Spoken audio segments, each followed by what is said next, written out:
Hi everybody, I'm Firefighter Corey from the Sunapee Fire Department, and what you're seeing right now is our thermal imaging camera. It's what we use to look through the smoke and fire. Tonight we are reading Walter the Farting Dog Goes on a Cruise by William Kotzwinkle, Glenn Murray, and Elizabeth Gundy. Look at the size of that ship, said Billy. It's as high as a 23-story building, said Father. It has everything in it, said Mother, even a shopping mall. And 5 swimming pools, said Betty. Walter farted excitedly. Welcome aboard, said the cruise director. What a nice dog, said the pet officer Smedley. The ship pulled away from the dock. The horn sounded. Walter farted. All our animal friends stay down in the pet palace, said the pet officer Smedley. We do our best to make them completely comfortable. Walter sniffed the fancy room. I'm off for my first round of golf, said Father. I'm off for my massage, said Mother. We're off to swim in all 5 pools, said Billy. Don't worry, Walter, added Betty. We'll be back in a little while. Walter settled down on a plush cushion. Not bad, he said to himself, and farted. As soon as the door of the pet palace was closed, trouble started brewing. Dogs began growling, cats began hissing, birds began squawking. Why? Walter was farting.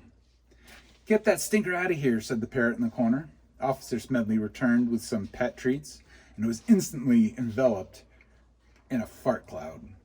This smells like an emergency to me, he said, and opened all the vents. On the golf course, Father was lining up a putt when he noticed a familiar smell. What's that horrible odor, said one of the other golfers. Must be the sea air, said Father, but Father knew it wasn't the sea air. He saw Pet Officer Smedley coming toward him. We've got a problem with that dog of yours, said Smedley. Father, Mother, Betty, and Billy were led back to the pet palace. Fart alert, squawked the parrot. We're going to have to put Walter in quarantine, said Smedley. Oh no, thought Walter. Lower the lifeboats, squawked the parrot. Women and parrots first. They decided to put Walter in the room where they stored the stinky cheeses. Don't worry, Walter, said Billy. We won't be far away. We'll visit you a whole lot, said Betty as she closed the door. Fair enough, thought Walter, quietly farting. Among the stinky cheeses, there was one big one that called to Walter. I shouldn't eat that, he thought. It doesn't belong to me. Yet, here we are together, me and the cheese.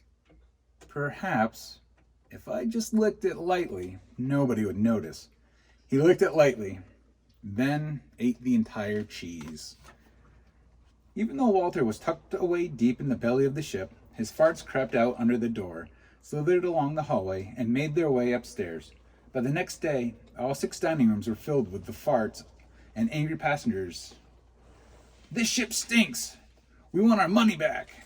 Please be patient, ladies and gentlemen, said the cruise director. We're having a little problem with the ventilation system, but we'll have it under control in a few minutes. The captain said, Put that dog overboard. Walter was lowered on a lifeboat, which was tied to the back of the ship. This will be fun, Walter, said Billy. Officer Smedley promised he would bring you treats every day, said Betty. Fair enough, thought Walter, farting. That night, the huge block of cheese inside him began doing its work, plugging up all the farts.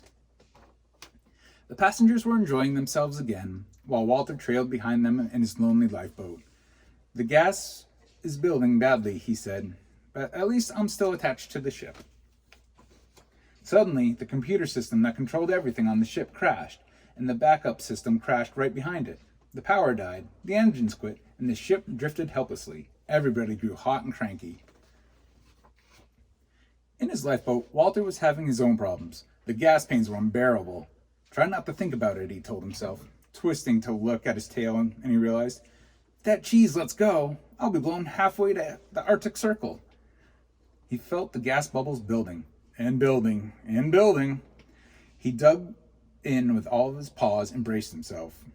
If anything breaks my perfect concentration, I'm done for. A fly landed on his nose. He looked at the fly. The fly looked at him. There was a deep rumble as the cheese shifted inside him. A few small farts came out gently, pushed the lifeboat up against the ship. That wasn't so bad, said Walter. But then all the farts that had been blocked for days came out with a roar of a rocket. The ship heaved forward. Walter hung on, still farting. Warp speed, squawked the parrot in the pet palace.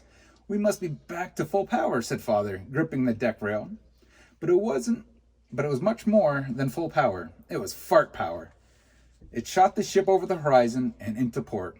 Right on time, said the captain. When the cruise was over, Pet Officer Smedley presented Walter with a sailor hat. It was an honor having Walter on our cruise. We had a great time, but it's good to be back on land, said Mother. Anyone for pizza? Asked Father. Hold the cheese, squawked the parrot.